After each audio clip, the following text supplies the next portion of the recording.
दोस्तों, मैं रोहित कुमार एवनीशो की ओर से आपका स्वागत करता हूं।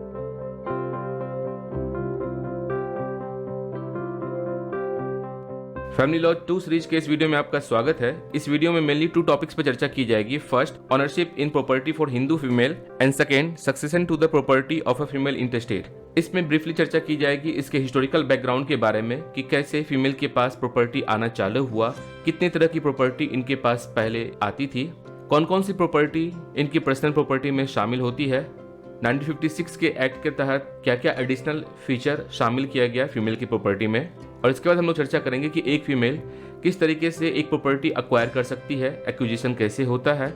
देन उसके बाद सक्सेशन के बारे में चर्चा की जाएगी, जिसमें सबसे पहले चर्चा की जाएगी सोर्स ऑफ प्रॉपर्टी। देन उसके बाद जनरल रूल ऑफ सक्सेशन, जिसमें कुछ केस लॉस एंड इलिस्ट्रेशन के द्वारा इसके कॉन्सेप्ट के बारे में चर्चा की जाएगी।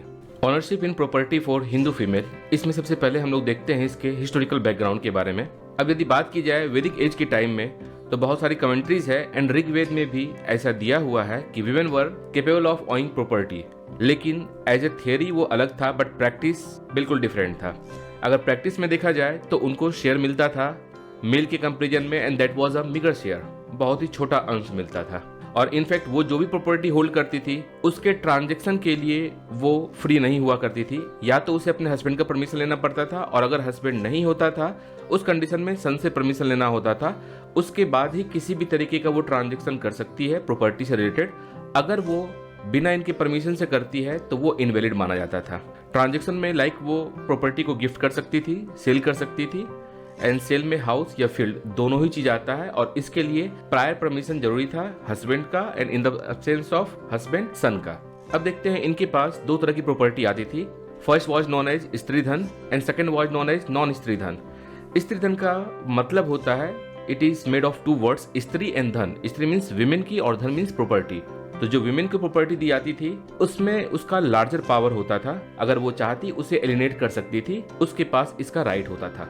और ये स्त्री धन जो इसे मिलता था and that was received by the way of gift या प्रेजेंट, ये प्रेजेंट उसे उनके पेरेंट्स के द्वारा, हस्बैंड के द्वारा, क्लोज रिलेटिव के द्वारा मिल सकता था। और जनरली ये प्रेजेंट जो मिलता था at the time of marriage या अदर सेरेमनीज के टाइम में मिलता था। जो नॉन स्त्री धन हुआ करता था उसमें पावर इसकी लिमिटेड थी, और ये पावर रिलेटेड है डिस्पोजल से। और इनफैक्ट जो भी नॉन स्त्री धन उसे प्रॉपर्टी मिलती थी उसे अपने हेयर को ट्रांसफर करने के लिए भी लिमिटेड पावर थी। और नॉन स्त्री धन जनरली मेल या फीमेल रिलेटिव से इन्हें प्राप्त होता था, एंड समटाइम्स जब पार्टीशन होता था उस कंडीशन में इन्हें प्राप्त होता था। अब बात करते हैं स्त्री धन का, तो स्त्री धन को फर्दर 2 कैटेगरी में डिवाइड किया गया था, सौदिका एंड नॉन सौदिका।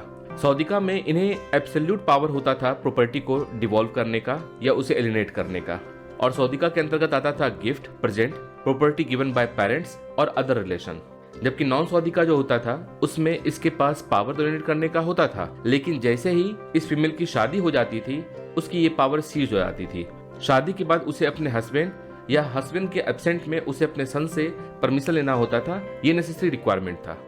इसके बाद हम लोग बात करते हैं 1937 की, जहां पर कि Hindu women's right to property act लागू हो चुका था, और इस एक्ट में 1938 में अमेंडमेंट किया गया, और जो भी अमेंडमेंट था उसका पर्सपेक्टिव इफेक्ट था, रिट्रोस्पेक्टिव इफेक्ट नहीं था। और इस अमेंडमेंट के तहत ये कहा गया कि जो भी 1937 का act Hindu women's right to property लाया गया है वो हर प्रॉपर्टी पर एप्लीकेबल होगा एक्सेप्ट एग्रीकल्चर प्रॉपर्टी पर और इम्पार्टेबल एस्टेट पर। और इम्पार्टेबल एस्टेट में आप समझ सकते हैं ट्रस्ट आता है, मंदिर आता है, बहुत सारा चीज आता है, जिसके बारे में ऑलरेडी हम लोगों ने पार्टीशन वाले वीडियो में चर्चा किया है।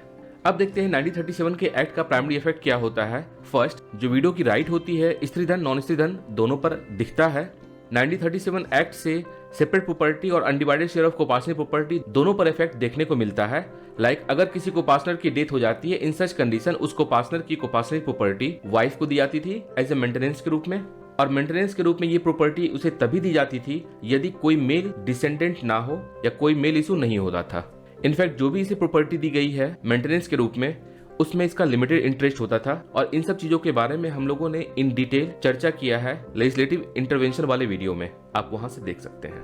बट जो 1937 एक्ट की जो सबसे बड़ी बात थी, इसमें विडो को तो राइट दिया गया था, लेकिन डॉटर्स, सिस्टर और मदर इनको इग्नोर कर दिया गया, इन्हें एक्सक्लूड किया गया।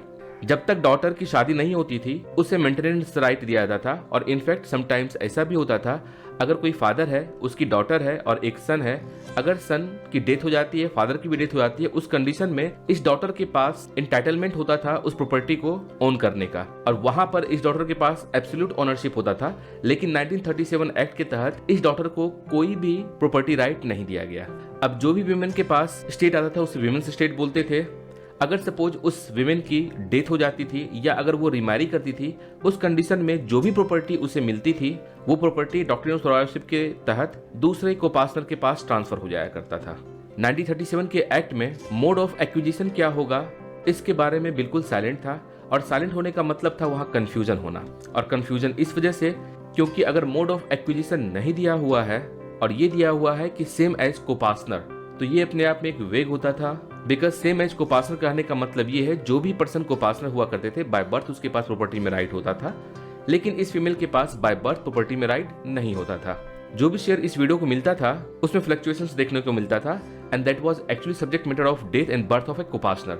अगर कोपार्टनर की डेथ होती थी तो इसका शेयर बढ़ जाता था, अगर कोपार्टनर का बर्थ हुआ तो इसका शेयर कम हो जाता था। अनचेस्ट इस means character of A women को लेकर के जो क्लासिकल लॉ था उसके तहत उसे कोई भी प्रॉपर्टी एक्वायर करने से डिस्क्वालीफाई कर दिया जाता था, लेकिन इस एक्ट में देखा जाता है कि ये बिल्कुल साइलेंट है, कहीं कुछ अनचेस्ट के बारे में नहीं दिया हुआ है।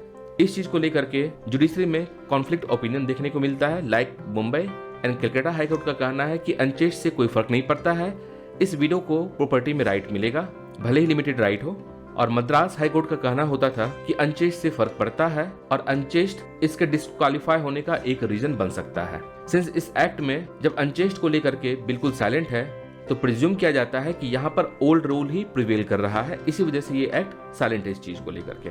अब जब फीमेल को प्रॉपर्टी में राइट मिल जाता था तो वहां पर ऑटोमेटिकली उसका मेंटेनेंस राइट्स एक्सटिंग्विश हो जाता था। लेकिन सपोज अगर ऐसा है कि किसी फैमिली के पास एग्रीकल्चर लैंड ही है या इम्पार्टेबल स्टेट ही है, उस कंडीशन में उसके पास मेंटेनेंस राइट रहता था।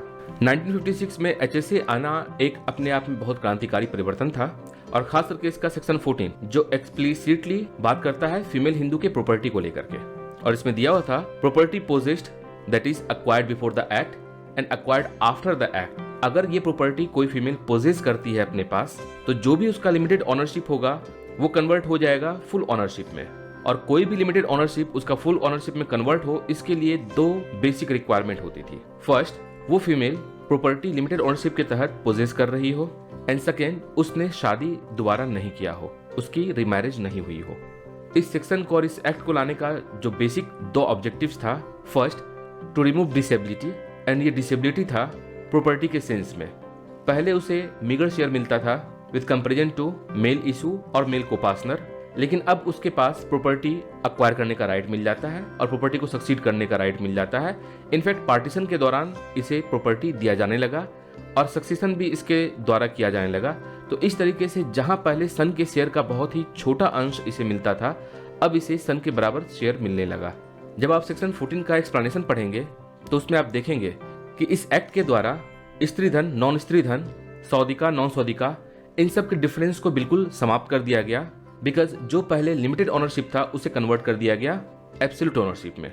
और इस एक्ट में इस सेक्शन में लिमिटेड ऑनरशिप पर स्ट्रेस दिया गया है एंड पोजेस्ड बाय पे। पोजेस्ड बाय का मतलब हो गया वैलिड टाइटल। टाइटल होना ही उस फीमेल के लिए काफी था, जरूरी नहीं है कि उस पर्टिकुलर प्रॉपर्टी का एक्चुअल पोजीशन या कंस्ट्रक्टिव पोजीशन उस फीमेल के पास हो। अगर वो अपने लिमिटेड इंटरेस्ट को किसी के पास ट्रांसफर कर देती थी उस कंडीशन में उसका पोजीशन लॉस हो जाता था। अगर उसने रिमैरिज कर लिया तो उस कंडीशन में अगेन उसका पोजीशन लॉस हो जाता था, और जैसे ही पोजीशन लॉस हो जाता है तो अब उसका जो लिमिटेड इंटरेस्ट पहले उसे दिया गया था ट्रांसफर होने के बाद या लॉस होने के बाद एब्सोल्यूट इंटरेस्ट में वो कन्वर्ट नहीं हो सकता था। ये section explicitly and exclusively female के लिए एप्लीकेबल है, किसी हिंदू मेल के लिए नहीं है। इस सेक्शन में लिखा हुआ है हिंदू वुमेन, ना कि हिंदू मैरिड वुमेन, और हिंदू वुमेन जहां लिखा हुआ है उसका मतलब होता है वो सारी वुमेन जिसको प्रॉपर्टी किसी भी तरीके से दी गई है वो इसमें शामिल होती है, चाहे लिव इन रिलेशनशिप में कोई अगर फीमेल हो वो भी शामिल होती है। और इस चीज को लेकर के कोर्ट के पास कई केसेस भी आया है, जिसमें होता ये है कि ए का रिलेशन बी के साथ रहता है जहां एक सन बॉर्न होता है। Since B was not wife of A, still A ने बी के नाम पर कुछ प्रॉपर्टी सेटल किया फॉर हर लाइफ ताकि उसका और बच्चे का जीवन यापन चल सके। 1956 में इस एक्ट के लागू होने के बाद जो प्रॉपर्टी दी गई थी बी को, जहां पहले वो उसकी लिमिटेड ऑनरशिप थी, अब वो एब्सोल्यूट ऑनरशिप में कन्वर्ट हो जाता है। हिंदू मेल को लेकर के इसमें एक केस भी आया था। इस केस में होता ये है कि एक फीमेल एक दूसरे व्यक्ति को अपना लिमिटेड इंटरेस्ट ट्रांसफर कर देती है। 1956 एक्ट लागू हो जाता है। अब इस पर्सन का क्लेम होता है कि फीमेल की प्रॉपर्टी जो लिमिटेड इंटरेस्ट की थी, जब वो एब्सोल्यूट इंटरेस्ट हो जाती है तो जो भी प्रॉपर्टी से ट्रांसफर किया गया है वो ट्रांसफर एक फीमेल के द्वारा किया गया है इसके लिमिटेड इंटरेस्ट को। इस कंडीशन में इस पर्सन को जो ट्रांसफर किया गया है इंटरेस्ट, उसे भी कन्वर्ट किया जाना चाहिए एब्सोल्यूट इंटरेस्ट में। इस पर कोर्ट का कहना होता है सेक्शन 14 अप्लीकेबल नहीं है किसी भी हिंदू मेल पर, बल्कि ये अप्लीकेबल है केवल और केवल हिंदू फीमेल के ऊपर। फिर एक केस आता है 1985 में, जहां पर कि सब सेक्शन 1 ऑफ सेक्शन 14 के वैलिडिटी पर चैलेंज की जाती है और चैलेंज करने का बेस होता है discrimination against man. Second, benefit only one section of community. Third, जो प्रोविजन दिया गया है सब सेक्शन 1 ऑफ सेक्शन 14 में, उस प्रोविजन का लैंग्वेज और प्रोविजन अपने आप में वेग है और अनसर्टेन है। Pratap Singh versus union of India 1985 case में होता क्या है, एक मेल होता है, इसकी दो वाइफ होती है W1 एंड W2। इसने एक सन को अडॉप्ट किया व्हेन ही डाइड इंटरस्टेट। इसकी प्रॉपर्टी जो एक्चुअली में एग्रीकल्चरल लैंड था वो 3 पार्ट्स में डिवाइड किया जाता है इक्वली। वाइफ 1 को भी मिलता है 1/3, वाइफ 2 को मिलता है 1/3 और इस सन को मिलता है 1/3। And the person died intestate in 1932। Then उसका 1943 में W1 अपना शेयर ट्रांसफर कर देती है एस के नाम पर। देन उसका 1945 में एस एक सूट फाइल करता है W2 से भी प्रॉपर्टी लेने के लिए। सूट कंटिन्यू रहता है और कुछ समय के बाद इन दोनों के बीच में एक कॉम्प्रोमाइज होता है और कॉम्प्रोमाइज ये होता है कि जो प्रॉपर्टी W2 के नाम पर है वो उसके नाम पर ही रहेगी फॉर हर लाइफ, और जब उसकी डेथ हो जाएगी तो ये प्रॉपर्टी ट्रांसफर हो जाएगी एस के पास। 1956 में एक्ट लागू होता है। उस एक्ट के बाद अब जो ये प्रॉपर्टी इसके पास लिमिटेड स्टेट में थी वो एब्सोल्यूट। अब हम लोग इस वीडियो के सेकंड सेगमेंट में चलेंगे, that is succession to the property of a female intestate. अगर किसी फीमेल की डेथ हो जाती है बिना किसी विल के, उस कंडीशन में कैसे उसके प्रॉपर्टी का डिवोल्यूशन होगा। तो सबसे पहले हम लोग बात करेंगे कि there are 2 source of property of a women. First, inherited property and second, general property. ये प्रॉपर्टी इनहेरिट कर सकती थी अपने पेरेंट्स से या हस्बैंड उनके रिलेटिव से, लाइक फादर इन लॉ से। एंड थर्ड, प्रॉपर्टी हो सकती थी जो उसके द्वारा अक्वायर किया गया हो या अदर मैनर से लिया गया हो, वो उसकी थर्ड प्रॉपर्टी हो सकती थी। इन दोनों को मिला करके सेक्शन 15 में प्रोविजंस दिया हुआ है कि कैसे इसकी प्रॉपर्टी डिवॉल्व होगी। सो सेक्शन 15 में जनरल रूल दिया हुआ है सक्सेशन का। इसमें सबसे पहले हम लोग बात करेंगे सन एंड डॉटर के बारे में कि आखिर कौन से सन और कौन से डॉटर शामिल होते हैं जो इनकी प्रॉपर्टी को इनहेरिट कर सकते हैं। बिकॉज सन और डॉटर इन दोनों को इक्वल शेयर मिलता है। अगर सन या डॉटर की बात की जाए, इट शुड बी बायोलॉजिकल सन और इट कैन बी अडॉप्टेड सन, लेकिन ये कभी भी स्टेप सन या डॉटर को इंक्लूड नहीं करता है। अब अगर बात करें बायोलॉजिकल चाइल्ड की, तो इसमें लेजिटिमेट और इलेजिटिमेट दोनों ही तरह के चाइल्ड शामिल किए जाते हैं। इसे एक एग्जांपल से समझने की कोशिश करते हैं। सपोज W एक विमेन है जिसकी शादी होती है H से। शादी के बाद इसे एक बेटा होता है और उसके बाद इसका एक रिलेशन होता है H2 के साथ, और H2 से रिलेशन के दौरान इसे एक बेटी होती है। अब अगर बात की जाए शेयर की, तो यहाँ पर शेयर S और D दोनों को मिलेगा। अगर देखा जाए लीगल पॉइंट ऑफ व्यू से, D इसकी इलेजिटिमेट डॉटर है, but still she will inherit property of her mother. अब जैसे एक केस आता है, the name of the case is Ved Prakash versus Jailal. इस केस में होता क्या है कि W की शादी H के साथ होती है। H इंडियन नेशनल आर्मी में रहता है और वो सिंगापुर जाता है। वहां पर उसे जेल में भर्ती कर दिया जाता है। लगभग 7 से 8 साल तक पता नहीं चलता है कि वो जिंदा भी है या मर चुका है। प्रिज्यूम किया जाता है वो मर चुका है। तो as per the customary law W की दूसरी शादी हो जाती है इसके छोटे भाई H2 के साथ, और उससे इसे एक सन की प्राप्ति होती है। उसके कुछ समय के बाद ये H1 सामने आता है। अब दोनों फिर से हस्बैंड एंड वाइफ की तरह रहने लगते हैं, बट इन दोनों के द्वारा कोई भी संतान की उत्पत्ति नहीं होती है। H1 की डेथ हो जाती है। डेथ होने के बाद as being a class 1 heir, W को इसकी सारी प्रॉपर्टी मिल जाती है। उसके कुछ समय के बाद W की भी डेथ हो जाती है। अब मामला ये होता है कि इसकी प्रॉपर्टी H2 को मिलेगी या नहीं मिलेगी, S को मिलेगा या नहीं मिलेगा। बिकॉज जो फर्स्ट लेटर है सेक्शन 15 में जिसे प्रॉपर्टी मिलनी चाहिए, उस पर हस्बैंड भी है।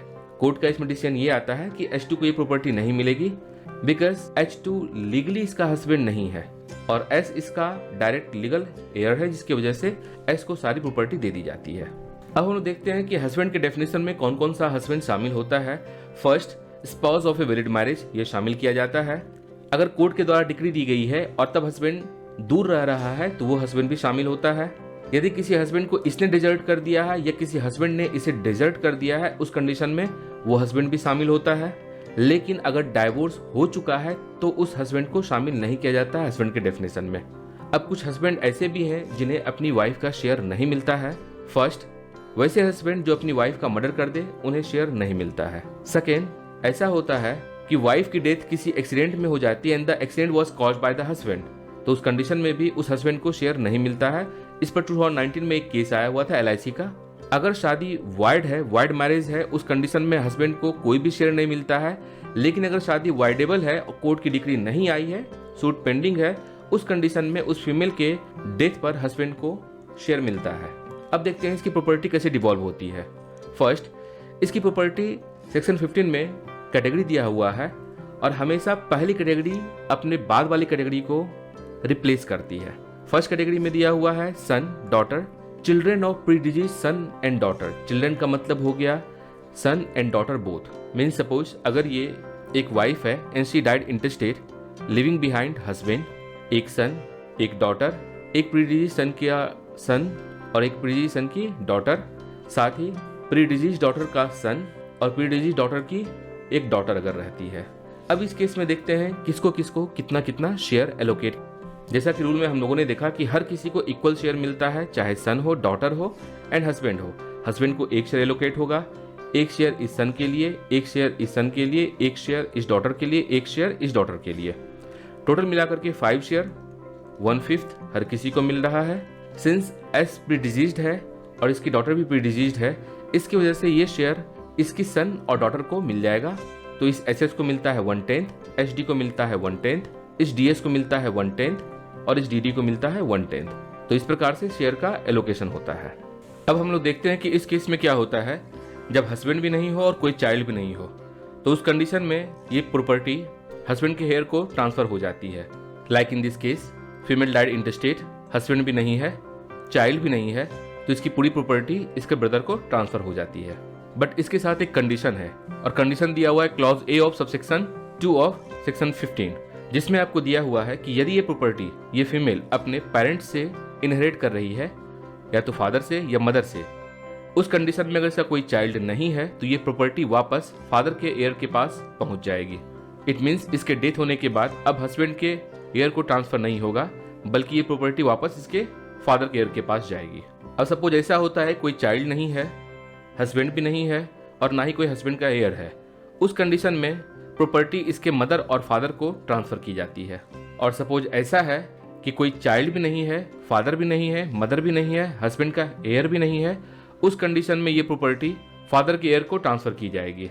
और जब इन लोगों में से कोई भी ना हो तो फिर ये प्रॉपर्टी इसके मदर के एयर को ट्रांसफर की जाएगी। अब एक बार देखते हैं रूल ऑफ कैलकुलेशन। जब भी शेयर का डिवोल्यूशन होगा तो जितना शेयर सन को मिलेगा उतना ही डॉटर को भी मिलेगा और हस्बैंड को भी मिलेगा। इट मीन्स तीनों को इक्वली शेयर दिया जाएगा। और अगर सन या डॉटर प्रीडिजीज्ड है तो उसके ब्रांच को एक शेयर एलोकेट किया जाएगा और जो भी उसके ब्रांच में अवेलेबल हैं, चाहे डॉटर हो या सन हो, उनमें इक्वली इस शेयर को डिवाइड किया जाएगा। जैसे हम लोग एग्जाम्पल देखते हैं। इस एग्जाम्पल में the female died intestate living behind husband, 2 son and 1 daughter. उस कंडीशन में हर किसी को इक्वली शेयर मिलेगा। इट मीन्स इस सन को 1 मिलेगा, इस सन को 1 मिलेगा, डॉटर को 1 मिलेगा और इसके हस्बैंड को भी 1 मिलेगा। टोटल मिलाकर इसकी प्रॉपर्टी पर 4 शेयर हुआ तो 1/4 हर किसी को शेयर एलोकेट किया जाएगा। सेकंड एग्जांपल लेते हैं जहां सन या डॉटर प्रीडिजीज्ड है। अब इस एग्जांपल में female died intestate living behind husband, एक सन, एक डॉटर, प्रीडिजीज्ड डॉटर की एक डॉटर है और एक सन है। इस कंडीशन में देखते हैं शेयर कैसे डिवॉल्व होता है। हर किसी को इक्वल शेयर दिया जाएगा। लाइक S1 को मिलता है 1 शेयर, S2 को 1 शेयर, इस डॉटर को 1 शेयर। जो प्रीडिजीज्ड डॉटर है उसके लिए 1 शेयर एलोकेट किया जाएगा, हस्बैंड को मिलता है 1 शेयर। टोटल मिलाकर के 1/5 शेयर हर किसी के पास पहुंच जाता है। अब जो ये शेयर यहाँ S1 को मिला है ये इसके ब्रांच के लिए है, लेकिन ये अभी इसकी सेपरेट प्रॉपर्टी है और ये जिंदा है, इसकी वजह से ये शेयर इसके बच्चों में डिवॉल्व नहीं होगा और ना ही इसकी वाइफ को मिलेगा। ये सारा का सारा शेयर S1 का है। अब यहाँ डॉटर प्रीडिजीज्ड है जिसकी वजह से इसका शेयर इक्वली इसके बच्चों में बट जाएगा। इसके सन को मिलेगा 1/10 शेयर, इसके डॉटर को मिलेगा 1/10 शेयर। तो ये था शेयर एलोकेट करने का जो बहुत ही ईजी है। जैसा कि हम लोगों ने पहले चर्चा किया था कि जो वुमेन के पास प्रॉपर्टी आती है 2 तरीके से आती है, या तो इनहेरिटेंस के द्वारा या एक जनरल के द्वारा। जो इनहेरिटेंस होता है ये इसके फादर इन लॉ की तरफ से हो सकता है, हस्बैंड की तरफ से हो सकता है या इसके पेरेंट्स की तरफ से हो सकता है। इस वजह से इसके प्रॉपर्टी के डिवोल्यूशन में कुछ एनोमलीज देखने को मिलता है। लाइक सपोज अगर इस फीमेल ने अपने फादर या मदर से कोई प्रॉपर्टी इनहेरिट की है and if she dies intestate living behind 2 son और हस्बैंड भी, तो उस कंडीशन में इन दोनों बच्चों को शेयर मिलेगा, हस्बैंड को शेयर नहीं मिलेगा, बिकॉज ये प्रॉपर्टी इस फादर और मदर से आया है। अब सपोज ऐसा होता है कि there is no child of the women और इस वीमेन ने अपने पेरेंट्स से प्रॉपर्टी इनहेरिट की थी, उस कंडीशन में भी इसके हस्बैंड को एक्सक्लूड किया जाता है और ये प्रॉपर्टी वापस इसके फादर मदर के पास चली जाएगी और खास करके फादर के हेयर के पास। अब सपोज ऐसा होता है कि इस वुमेन को विल के थ्रू इसके फादर से कुछ प्रॉपर्टी मिलती है and the female died interstate, उसके पास कोई चाइल्ड भी नहीं है, उस कंडीशन में क्या होगा? सिंस विल के थ्रू इसे ट्रांसफर की गई है, अब ये इसकी एब्सोल्यूट प्रॉपर्टी है and if she dies intestate, उस कंडीशन में या तो इसके हस्बैंड को मिलेगा ये शेयर, और अगर हस्बैंड नहीं है तो हस्बैंड के हेयर को ट्रांसफर किया जाएगा जो भी प्रॉपर्टी होगी वो property. Now it doesn't matter कि वो प्रॉपर्टी आई कहां से, अगर वो प्रॉपर्टी वो विल के थ्रू है या गिफ्ट के थ्रू है, उसका डिवोल्यूशन जो नियम दिया हुआ है सेक्शन 15 में उसके तहत ही होगा। सेम कंडीशन होता है if the female inherit property from her husband और फादर इन लॉ, उस कंडीशन में if the female died interstate और हस्बैंड भी नहीं है, फादर इन लॉ भी नहीं है, उसकी प्रॉपर्टी फादर इन लॉ या हस्बैंड के हेयर के पास ट्रांसफर होगी। अब सपोज ऐसा होता है कि फादर इन लॉ या हस्बैंड का कोई हेयर भी नहीं है, उस कंडीशन में क्या होगा? क्या वो प्रॉपर्टी डॉक्ट्रिन ऑफ इस्टेट के तहत गवर्नमेंट के पास वापस चली जाएगी? तो इस पर सुप्रीम कोर्ट में एक केस आता है जिसमें सुप्रीम कोर्ट का कहना होता है कि ये जो भी रूल दिया गया है वो हायरार्की दिखाने के लिए कि प्रॉपर्टी का डिवोल्यूशन किस बेसिस पर होगा और प्रायोरिटी शो करने के लिए कि पहले किसे दिया जाएगा। अब सपोज अगर ये फीमेल अपने फादर इन लॉ या हस्बैंड से प्रॉपर्टी इनहेरिट करती है, फादर इन लॉ भी अब नहीं है और ना ही हस्बैंड है और ना ही कोई इसका अगर हेयर है, उस कंडीशन में ये प्रॉपर्टी इसके फादर के हेयर के पास ट्रांसफर कर दी जाएगी। और इस तरीके से succession to the property of a female interest हमारा समाप्त होता है।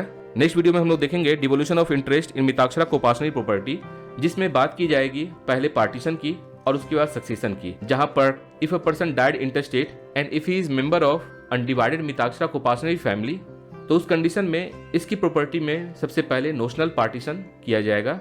देन उसके बाद जो इसकी पर्सनल प्रॉपर्टी आएगी उससे HSA के through class 1 and class 2 air के प्रेजेंस के हिसाब से डिवॉल्व किया जाएगा।